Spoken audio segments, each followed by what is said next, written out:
السلام علیکم۔ Lesson number 16 غالباً یہ لیکچر شروع ہوگا۔ اس کے اندر ہم لوگ صحیح کو شروع کریں گے ایز اے ٹاپک کہ صحیح کیا ہے، یعنی صحیح حدیث کی تعریف۔ ہوا ما ضبطہ عدل،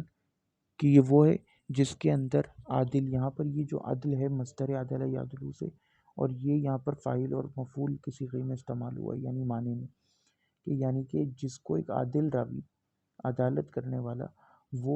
ضبط کرے، یعنی کہ لکھنے پر بھی، اور فی الصدور او فی الکتابہ، یعنی کہ یا تو صدر میں اپنے محفوظ کرے حدیث کو، یا لکھنے میں محفوظ کرے لیکن صحیح طریقے سے محفوظ کرے۔ وہ اتصل اسنادہ، اور جس کی سند جڑی ہوئی ہو، بیچ میں سے کوئی راوی گرا ہوا نہ ہو، وخلا من علتی، اور یہ علتوں سے خالی ہو، استقامہ متنہ، اور اس کا متن جو ہے مستقیم ہو، سیدھا ہو۔ قال عبداللہ ابن زبیر الحمیدی، ابن زبیر الحمیدی کہتے ہیں کہ فَإِنْ قَالَ قَائِلٌ، کہ اگر ایک کہنے والا کہتا فَمَا الْحَدِيثُ الَّذِي يُثْبَتُ عَنْ رَسُولِ اللَّهِ وَلِيَلْزَمُنَا الْحُجَّةَ بِهِ، کہ اگر مجھ سے کوئی کہتا کہ کون سی حدیث ہے جو نبی کریم صلی اللہ علیہ وسلم سے ثابت ہے جس سے ہمیں حجت پکڑنی چاہیے، قلت، تو میں کہوں گا ہوا ان یکون الحدیث و ثابتا عن رسول اللہ صلی اللہ علیہ وسلم، کہ وہ ایک ایسی حدیث ہو جو ثابت ہو رسول اللہ صلی اللہ علیہ وسلم سے، متصلا غیر مقطوع، جو کہ متصل ہو، ٹوٹی ہوئی نہ ہو، کٹی ہوئی نہ ہو، بیچ میں سے کوئی راوی گرا ہوا نہ ہو، معروف الرجالی، جس کے رجال یعنی کہ راوی جتنے ہوں وہ معلوم ہوں، سند کے اندر معروف ہوں، ان کو جانا جاتا ہو، مجہول نہ ہو، اننون نہ ہو، او یکون حدیثا متصلا حدثنی ثقۃ معروف عن رجل جہلتہ وعرفہ الذی حدثنی عنہ، اور اس کے اندر جتنے بھی راوی ہوں وہ متصل ہوں، اور مجھ سے کسی ثقہ بندے نے روایت کیا ہو جس کو میں جانتا ہوں، یعنی جو میرا استاد ہو جس نے مجھے حدیث بتائی، اس استاد کو میں جانتا ہوں، اس کے کیریکٹر کو جانتا ہوں، اور وہ مجھ سے خود بیان کرے، یعنی میں اس سے بیان کروں کہ میں نے اپنے استاد سے سنا، اور پھر آگے وہ استاد بے شک ایک ایسے بندے سے روایت کرے جس کو میں نہیں جانتا، کیونکہ اوبویسلی وہ تو بہت سے ایسے بھی آگے جا کے شیوخ ہوں گے جو مر چکے ہوں گے، تو ان کو تو میں نہیں جانتا ہوں گا، لیکن ان کو وہ جانتا ہو چین میں، تو وہ بھی حدیث صحیح ہوتی ہے۔ اس کی مثال آپ ایسے لے لیں کہ امام بخاری کہتے ہیں کہ میں نے امام احمد بن حنبل سے سنا، انہیں تو وہ جانتے تھے، زندہ بھی تھے، لیکن امام شافعی کو انہوں نے نہیں سنا غالباً، پھر امام شافعی نے سنا زہری سے یا مالک سے، اب مالک کو تو امام بخاری یہ کنفرم بات ہے کہ نہیں جانتے تھے، لیکن امام شافعی تو جانتے تھے اور انہوں نے ان سے سنا بھی تھا، تو یہ ہوتی ہے اتصال سند، کہ بیچ میں سے کوئی چین ٹوٹی نہ ہو، کیونکہ اوبیسلی امام بخاری امام صحابی کو تھوڑی جانتے، نہ ان سے ملے، نہ تابعی کو جانتے، تو ہو سکتا ہے کہ وہ تابعی کو بالکل بھی نہ جانتے ہو یا اس کے حالات کو نہ جانتے ہو، لیکن کم از کم جس نے تابعی سے روایت کی ہے وہ بندہ ان کو جانتا ہو اچھی طرح۔ فَيَكُونُ ثَابِتًا يَعْرِفُ مَنْ حَدَّثَنِي عَنْهُ حَتَّى يَصِلَ إِلَى النَّبِيِّ، اور وہ ثابت ہو کہ ایک دوسرے کو جانتے ہوں جس سے وہ بیان کر رہے ہوں، حَتَّى يَصِلَ إِلَى النَّبِيِّ، یہاں تک کہ وہ نبی کریم صلی اللہ علیہ وسلم تک پہنچ جائے۔ وَإِن لَّمْ يَقُلْ كُلُّ وَاحِدٍ مِّمَّنْ حَدَّثَهُ سَمِعْتُ أَوْ حَدَّثَنَا، یہ الکفایہ للخطیب میں آپ کو مل جائے گی، یعنی کہ بے شک چاہے بیچ میں راویوں نے یہ نہ کہا ہو کہ میں نے، مجھ سے اس نے بیان کیا، یا میں نے سنا، یا حدثنا کہ ہم سے اس نے بیان کیا، یعنی ان کے صیغے سے بھی روایت کرے گا تو چل جائے گا۔ وہ چند راوی ہیں 50 60 یا 150 کے قریب جو تدلیس کرتے ہیں، اس سے زیادہ نہیں، تدلیس کا مسئلہ الگ ہے، لیکن ہر راوی جو ان سے روایت کرے وہ تدلیس نہیں کرتا، ان کا مطلب ہوتا ہے کہ روایت کیا جاتا ہے یا ان سے، ضروری نہیں ہے کہ حدثنا کا صیغہ کہ، کیونکہ حدثنا، حدثنی اور سمعت، اس کا مطلب ہوتا ہے کہ مجھ سے اس نے بیان کیا، یا خبرہ اس نے مجھے خبر دی، یا میں نے سنا، تو ضروری نہیں ہے ہر راوی کے، اور آپ کو اس طرح کی حدیث بے تحاشا مل جائیں گی بخاری مسلم میں۔ معنی ضبط و عدل، کہ ضبط اور عدل کے کیا معنی، ان یکون ضبط حفظہ من حین تحملہ الی حین ادائی، یعنی کہ اس کو وہ حدیث صحیح سے یاد ہو، ادھر لکھی ہوئی ہو یا اس کے صدر میں، سینے میں محفوظ ہو، جب سے اس نے اس حدیث کو سنا ہے اپنے شیخ سے، الی حین ادائی، یعنی کہ جب وہ اسے کسی کے سامنے بیان کرے، اس پورے پیریڈ کے درمیان اس کو وہ اچھی طرح حفظ و ضبط ہو۔ وہذا عموماً یکون فی ثقات العدول، اور یہ ثقہ راویوں کے اندر ایک کامن چیز ہوتی ہے، تو it's not something big, ولیکن لیس کل حدیث یروی ثقہ یکون ضبطہ، لیکن ہر حدیث جو ثقہ روایت کرے ضروری نہیں ہے کہ وہ اس کو صحیح سے یاد بھی ہو، کیونکہ انسان کے اندر بھولنے کا مادہ ہوتا ہے۔ قال مسلم، امام مسلم کہتے ہیں فلیس من ناقل قبر وحامل اثر من السلف الماضین الی زماننا، کہ ایسا کبھی نہیں ہو سکتا ایسا نہیں ہے کہ کوئی بھی خبر نقل کرنے والا یعنی کہ راوی یا کوئی اثر کو اٹھانے والا یعنی کہ جس کے پاس کوئی صحابی یا تابعی کا اثر ہو یا رسول اللہ کی کوئی خبر ہو اثر ہو، سلف میں سے پرانے جو گزر چکے ہیں، ماضین گزر چکے لوگ ہمارے زمانے تک کوئی بھی ان میں سے ایسا نہیں تھا وَإِنْ كَانَ مِنْ أَحْفَظِ النَّاسِ وَأَشَدِّهِمْ تَوَقِّيًّا کہ وہ جو ہے بہت زیادہ اللہ سے ڈرتا اور بہت زیادہ حدیث روایت کرنے والوں اور ان کو محفوظ رکھنے والوں لوگوں میں سے وہ اتقاناً لیما یحفظ و ینقل کہ وہ اس کو حفظ کرے اور نقل کرے الا الغلط والسہو ممکن فی حفظی و نقلی کہ سوائے اس کے کہ اس سے بھی صحف کا صدور اور غلطیوں کا صدور ممکن ہو اس کے حفظ میں اور اس کے نقل میں، یعنی کہ ایسا ہو ہی نہیں سکتا کہ کوئی بندہ جو ہے وہ 100% نقل کر دے یا حفظ کر دے، کہیں نہ کہیں غلطی کا صدور ممکن ہوتا ہے۔ یہ تمیز میں آپ کو چیز مل جائے گی۔ وقال ابو عیسیٰ ترمیزی اور ابو عیسیٰ ترمیزی کہتے ہیں لم یسل لم من القطع والغلط کبیر احد من الائمۃ مع حفظہم کہ ایسا نہیں ہو سکتا، یہ ان کے علل الصغیرہ ترمیزی میں آپ کو مل جائے گی کہ ایسا نہیں ہو سکتا کہ کوئی بھی خطا جو ہو یا غلطی ہو کسی بڑے سے بڑے ائمہ سے بھی ہوئی ہے ان کے حفظ میں۔ وقال مہنن للامام احمد اور مہنن نے امام احمد سے کہا، ابو عیسیٰ ترمیزی کے جو قول ہے اس کا مطلب ہے کہ کوئی بھی سالم نہیں رہا خطا اور غلط سے بڑا بھی اگر ائمہ ہو اپنے حفظ میں۔ پھر مہنن کہتے ہیں امام احمد سے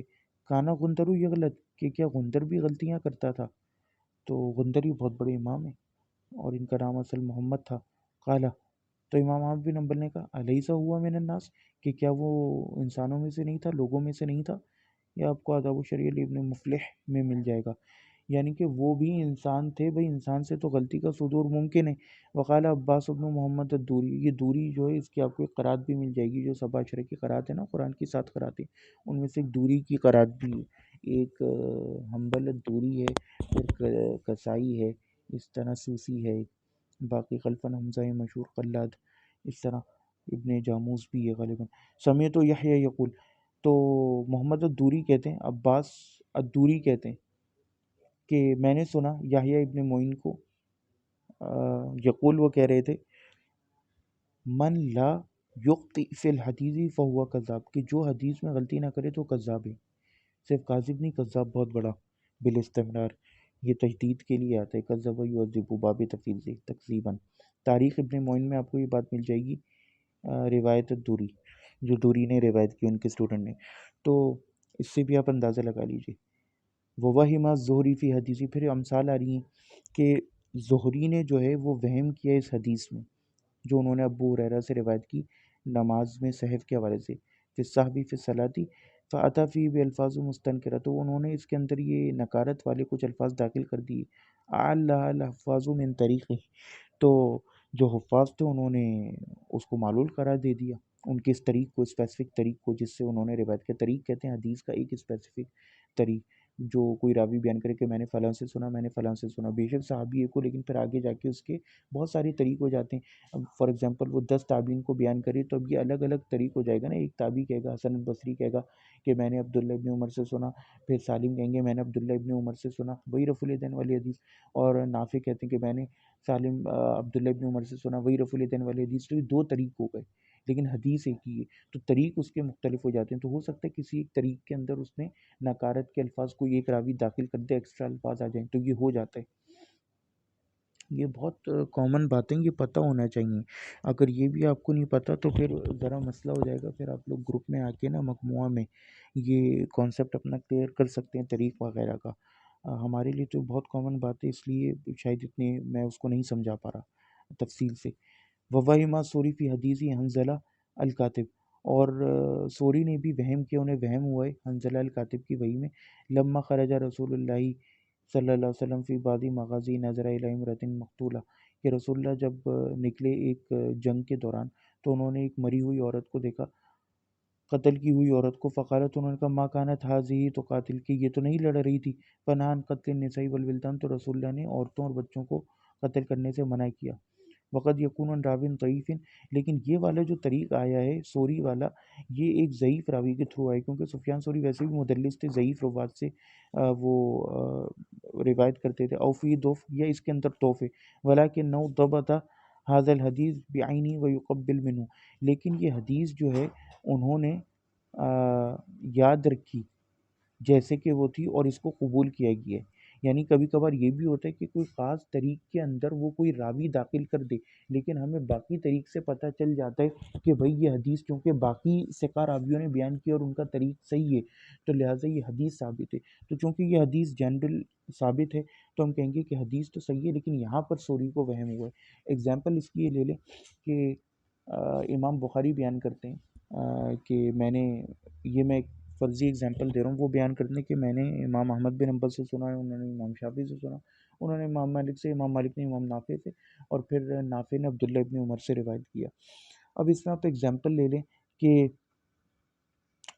ایک اور طریق ہمیں ملتا ہے کہ امام مالک فار ایگزامپل کہتے ہیں کہ میں نے سالم سے سنا، میں نے زہری سے سنا، انہوں نے سالم سے سنا، اور پھر انہوں نے زہری نے سالم سے سنا اور انہوں نے عبداللہ ابن عمر سے، اور یہ ایک ہی حدیث ہے۔ اور اسی کا ایک اور طریقہ جس میں امام شافعی کہتے ہیں کہ میں نے سفیان سے سنا اور سفیان نے زہری سے سنا، اور ان کی روایت کے ساتھ سفیان نے جو ہے وہ فار ایگزامپل آپ لے لیں کوئی ضعیف راوی، کون سا راوی ڈالوں میں یہاں پہ،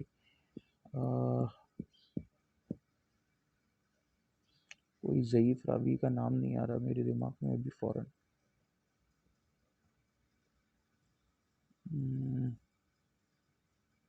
چلیں بہرکیف، تو سفیان ثوری جو ہیں انہوں نے فار ایگزامپل حسن سے سنا، اور یا ابان بن ابی عیاش سے سنا، اور ابان نے پھر سالم سے سنا، اور پھر انہوں نے عبداللہ ابن عمر سے۔ تو اب دیکھیے حدیث ایک ہی ہے لیکن اس کے طریق مختلف ہو گئے، کیونکہ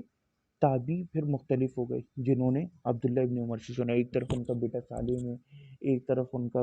غلام جو ہے آزاد کردہ غلام نافع۔ تو اب مالک والی جو دو طریق ہیں وہ تو صحیح ہیں، لیکن جو امام شافعی والا طریق ہے جس میں انہوں نے سفیان سے روایت کی، سفیان ہے مدلس راوی، پلس اس نے ایک ضعیف راوی ابان بن ابی عیاش سے روایت کی ہے، تو پھر یہ طریق ہو گیا ضعیف۔ تو ہم کہیں گے طریق تو ضعیف ہے، لیکن چونکہ حدیث کا متن سیم ہے، ورڈنگ سیم ہے جو دوسرے دو طریق سے ثابت ہے، تو ہم کہیں گے کہ حدیث صحیح ہے۔ لیکن اس کو یہاں وہم ہوا ہے، یعنی کہ اتنی چیزیں بھی لوگوں نے پوائنٹ آؤٹ کی ہیں، ہمارے متقدمین علماء نے، پرانے سلفی علماء نے، سلف کے علماء نے۔ اور اس میں ایک اور بات یہ ہے کہ اگر ضعیف راوی ہو، جو ایک ہی ضعیف راوی کوئی حدیث بیان کر رہا ہو اور اس کی تائید ہمیں اس کے متن کی توثیق کہیں سے بھی نہ ملے، تو پھر وہ حدیث کا متن ضعیف ہی گردانا جائے گا۔ اور پھر اس کی ایک اور ایگزامپل انہوں نے دی کہ حدیثی ہشام بن سعد ان زید بن اسلم، کہ ہشام بن سعد جو ہیں وہ زید بن اسلم سے ان ابی ان کے باپ سے روایت کرتے ہیں، ان عمر کے حضرت عمر کہتے ہیں کہ انہو وجد فرسن کانا حمل علیہ، کہ میں نے پایا اپنا ایک گھوڑا جس پہ میں نے بیٹھ کے فی سبیل اللہ توباؤ فی السوقی، جس پر میں بیٹھا تھا اللہ کی راہ میں، جنگ کی تھی میں نے، توباؤ فی السوقی کہ وہ بازار میں بیچا جا رہا تھا، وہ انہوں نے کسی کو پھر بعد میں صدقہ کر دیا تھا، فارادہ یہ اشتریہ، تو میں نے ارادہ کیا کہ میں اس کو خریدوں، فسالہ النبی صلی اللہ علیہ وسلم فنہاؤ، تو میں نے نبی کریم صلی اللہ علیہ وسلم سے اس کے بارے میں پوچھا تو رسول نے منع کر دیا، وقالا، اور انہوں نے کہا لا تعودن فی صدقتک، کہ تم جو ہے واپس نہ لوٹو اپنے صدقے کی طرف۔ اس کو امام احمد بن حنبل نے روایت کی لیکن ضعیف سند کے ساتھ۔ کیوں ضعیف ہے؟ کیونکہ اس میں ہشام بن سعد جو ہے وہ ضعیف ہے، لیکن وہ روایت زید بن اسلم فقبلوا حدیث عنہ، لیکن زید بن اسلم کی روایت ثابت اور یہ بخاری کے اندر بھی ہے، لیکن ادھر یہ ہشام بن سعد نہیں ہے، کوئی اور راوی ہے جسے امام بخاری روایت کرتے ہیں، اور پھر آگے جا کے سند زید بن اسلم سے مل جاتی ہے نبی والی، اور پھر حضرت عمر سے۔ تو یہ کبھی کبھار ہو جاتا ہے کہ ایک راوی ہو کسی ایک طریق میں، لیکن چونکہ اس کے متن کی تائید دوسری اس سے ہو جاتی ہے، تو یہ مسئلہ حل ہو جاتا ہے۔ جس طرح امام زہری پر بھی الزام لگانے کی کوشش کی ہے تدلیس کا، لیکن پھر وہیں صحیح بخاری میں 735 کے بعد 736 نمبر حدیث میں امام زہری کہہ دیتے ہیں کہ سمیع تو میں نے سنا، یا حدثنی سالم، کہ سالم نے مجھے بیان کیا، تو اب چونکہ ان کی بجائے وہ حدثنا کے لفظ سے بھی تصریح کر دیتے ہیں کہ میں نے باقاعدہ سنا یا انہوں نے بیان کیا، تو ان کا وہ طریق بھی پھر مدر نہیں رہتا، ورنہ 735 جو نمبر حدیث ہے اس کے اوپر لوگوں نے اعتراض کرنے کی کوشش کی ہے۔ دوسری بات یہاں پہ یہ بھی ہے کہ جس طرح وہ عدم رفع الیدین کی حدیث ہے 257 نمبر ہے ترمذی میں، امام ترمذی نے تو اسے جذبات میں آ کے حسن کہہ دیا ہے، لیکن ابو داؤد کے اندر آپ کو وہیں پھر اس کا نمبر ریفرنس میں جا کے مل جائے گا، اسلام 360 میں ابو داؤد کہتے ہیں کہ یہ حدیث ان الفاظ سے ایک تو مختصر ہے پلس ثابت نہیں. کبھی بھی کسی نے تدلیس کو ایشو نہیں بنایا، بلکہ ہمیشہ جو متقدمین تھے وہ علل ڈھونڈتے تھے اور وہ کہتے تھے حدیث ثابت نہیں، یہ ان الفاظ سے ثابت نہیں، اس کے اندر یہ مسئلہ ہے، فلاں مسئلہ ہے. تو یہ بہت امپورٹنٹ بات ہوتی ہے. تو متاخرین کا مسئلہ ہی یہ، ایک تو